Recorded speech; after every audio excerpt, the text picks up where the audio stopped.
What's up guys, Mitch from the DIYRecordingStudio.com, and today I'm going to be going over some of your really important questions that have been thrown up in the comment section on my YouTube channel. I've been really busy as I've been finishing a bunch of recording jobs and mixing jobs and preparing to go to NAMM next week, and this is an easy way for me to get across some of the really important questions that have come up on the channel. That's enough from me, let's get into it.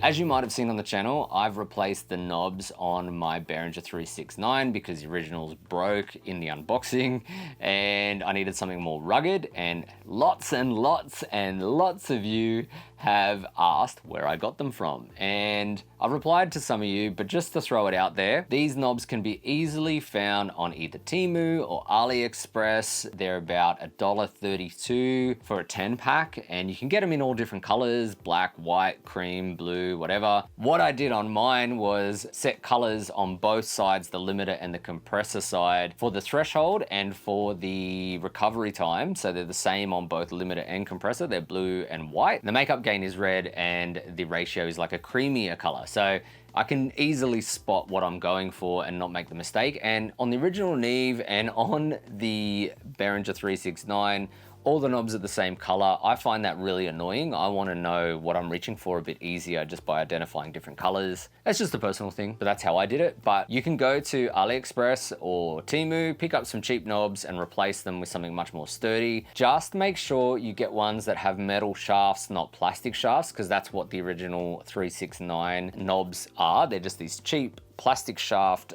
knobs, and they break. And I'll show you here the ones that I got specifically, but you can get any of those types as long as they're the right height and depth. Anyway, I hope that helps a bunch of you because I had that question a lot. On to the next one. On my 5 reasons to get into 500 series gear video, I have this question from oldtag1. Nice content. Do you have another video regarding the 500 series rack itself? I've heard potential compatibility issues between brands, including how the power section is shielded, which I think they mean noise bleed. It would be good to get your recommendations based on your experience, your thoughts.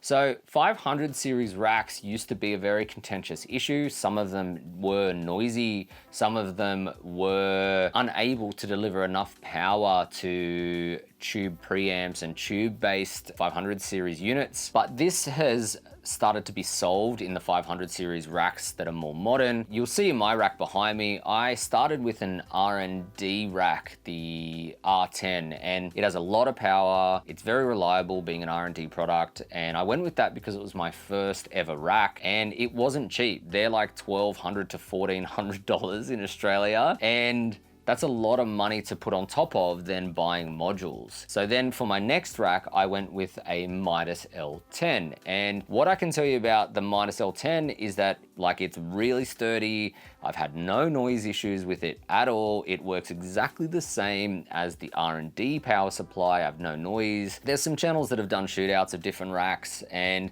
the ones that seem to be problematic are some of the Lindell racks, which I think they might have fixed that as well. I don't know. And some of the earlier, ironically, API power racks and some of the other earlier 500 series racks that were designed years ago had noise issues and had issues with actually powering some of the 500 series units. And that was just because developers were making new 500 series units. They needed actually different amounts of power, and some racks just couldn't support that. Now in modern racks, it seems to be a problem that's long solved. So if you get something that's newer and you're looking for something affordable, the Midas L10s are so affordable. I pick mine up usually for around $500 or so in Australia, which is, you know, about as cheap as a 500 series rack gets, and I can't recommend them enough. They're cheap, they're rugged, and most importantly, they have a power switch on the front. Some of the Lindell and some of the older API racks and some other ones from other manufacturers don't have the ability on the front to turn the power on and off, and that is a pain in the butt because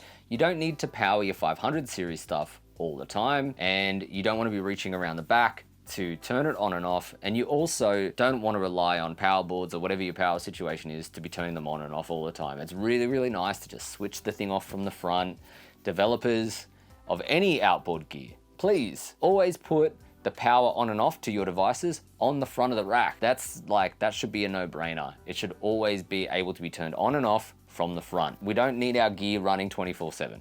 Anyway, hope that helps. On my U87 Clone C1 mod video, I had this comment from John. Any microphone circuit can be modded with top grade components to improve performance. But what makes Neumann mics sound the way they do is the capsule. Decades of know-how has perfected their product. So unless you get hold of one, you will never get that Neumann sound. Useless quest. John, I agree with you actually on this. The key part that makes any microphone, especially in the context of a condenser microphone, the key part of the microphone that is responsible for how it sounds overall is the capsule. And the capsule is responsible for the type of rejection you get and the transient response, not just frequency response. So there's a lot going on in just the capsule. Now, what I can tell you is this. I've shot out that C1 mod against real U87s, and I'm yet to actually post a video on that. I've just been really busy, but I'll have a video really soon showing a couple of different use cases where I used the C1 against real U87s. And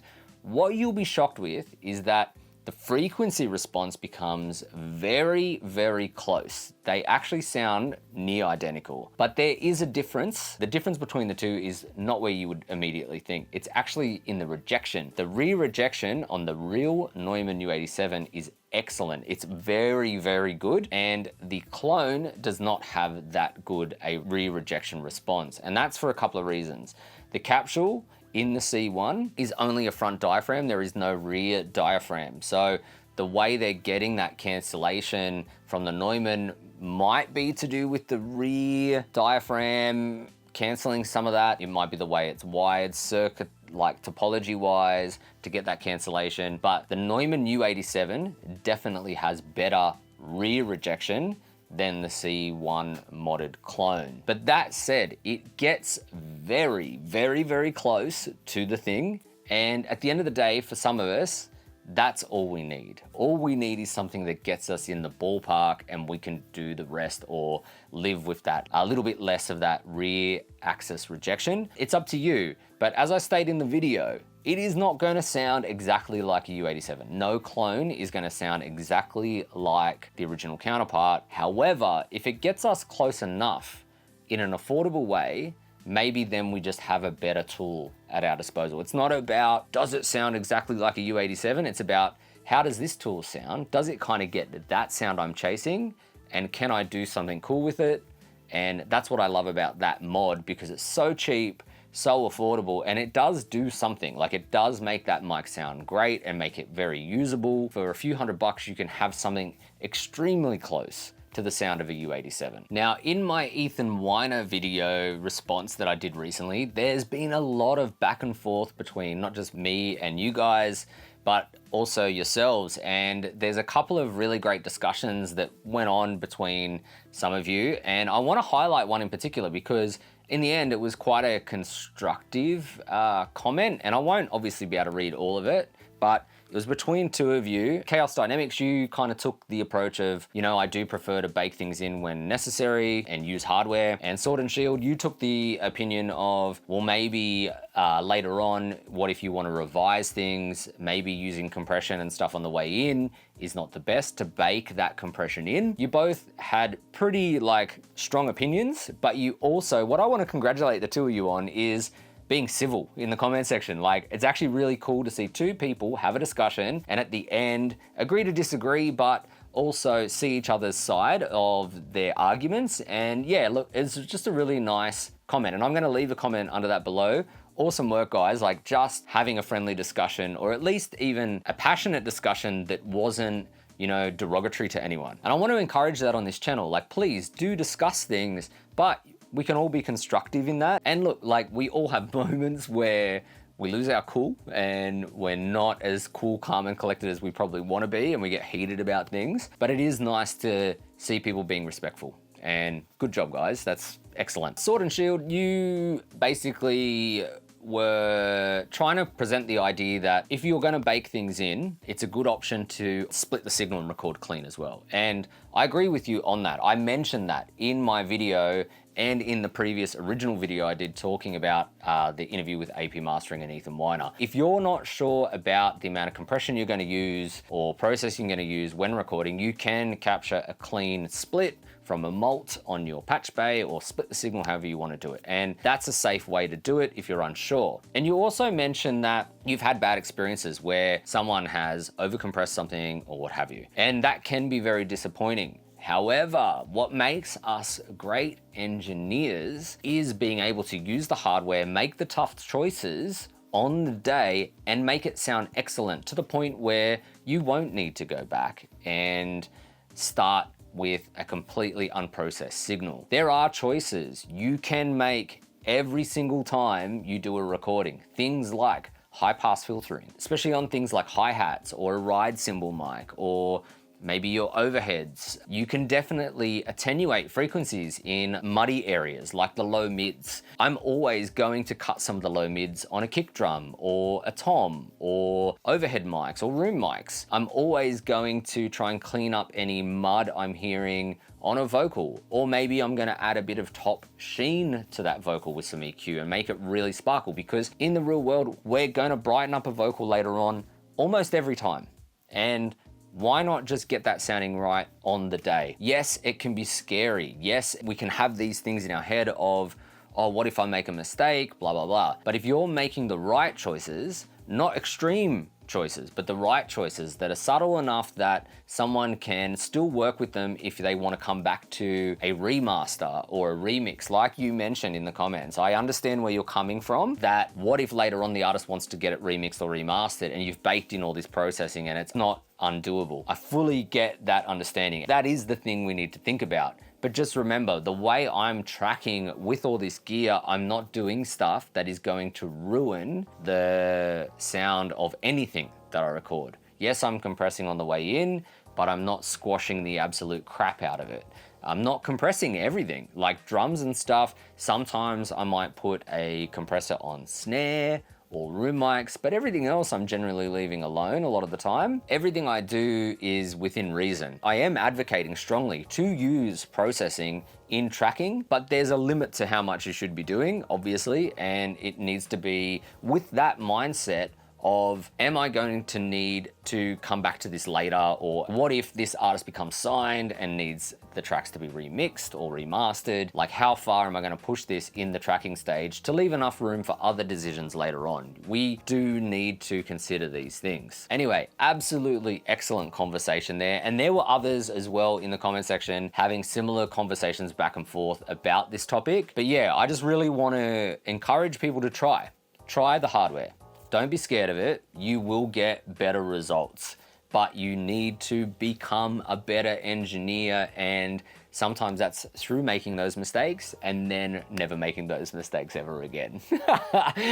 That's part of getting on the tools, right? So I'm all for any kind of redundancies if you need them, but it can be very cumbersome to record redundancies for everything, and you got to get to the point where you think to yourself, is some of this unnecessary? Am I making right decisions? Maybe I can just live with that. Next question. On my should I be arrested for using this guitar amp video, it's a video I did during the Crankwalk recording sessions. Basically, we used a small, crappy, cheap SX brand practice amp in conjunction with Toby's Marshall amp to get the lead guitar tones. If you haven't caught that video, I'll put a link down to it down below. But you should definitely go check it out if you're chasing awesome guitar sounds. And 9to5 Golf left this comment. This is the tone, and I'm pretty sure exact amp that was used by King Gizzard on their latest album. I instantly recognized that boxy, no reverb, small but nasty tone on the first track of the album. Then when I saw them live in November, Stu had one of the SX practice amps mic'd up on the stage of the drum kit riser, specifically for the songs from that new album. If I remember correctly, he said that he paid $29.99 AUD for it. Lol. That's sick. King Gizzard are one of my favorite bands because they try to break conventions with recording. They have done really, really amazing productions. They've gone into the studio and done things within a week and done things very old school and raw. They really push the boundaries as a recording band and group of artists, and their live shows are incredible. If you've never caught King Gizzard and the Lizard Wizard, go check them out. They're sick. I went and saw them years ago. It was one of the most refreshing live gigs I've ever been to. They had 2 drummers on stage. It was sick. It was one of the coolest gigs ever. And they do experiment with their sounds tonally, and thanks so much 9 to 5 Golf for that comment. That's really, really cool. It is an awesome sound. It is this fuzzy, crappy, boxy sound, but when mixed in with another amp, it can be really biting and help an amplifier cut through the mix in a very, very cool way. And it did that for us. And you know, what we've got to remember is that we have all this amazing gear at our disposal sometimes, and sometimes the cheap tools are the thing we need to reach for. I love expensive analog gear. I don't own lots of expensive gear. I own more sort of mid-tier budget gear, really. I have some good top-tier equipment though, but I have lots of cheap and affordable stuff too, like my DBX compressors and a bunch of other bits of gear, mic clones, whatever. And they all have their uses, and what we've got to remember, be it plugins, be it hardware, be it guitars or amps, like, these things are tools. I say this ad nauseum on this channel. At the end of the day, all the gear that we have at our disposal, they're just tools. All that matters is, do those tools do a job that I need? And if they do, awesome. If they don't, get rid of them, sell them, whatever. Give them to a mate.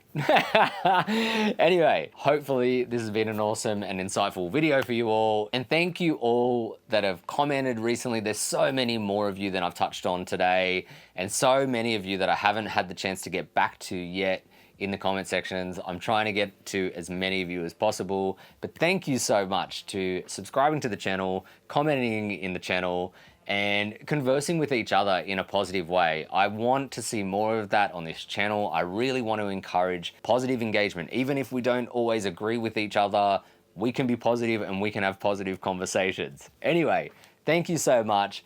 I'm so stoked to be going to NAMM next week.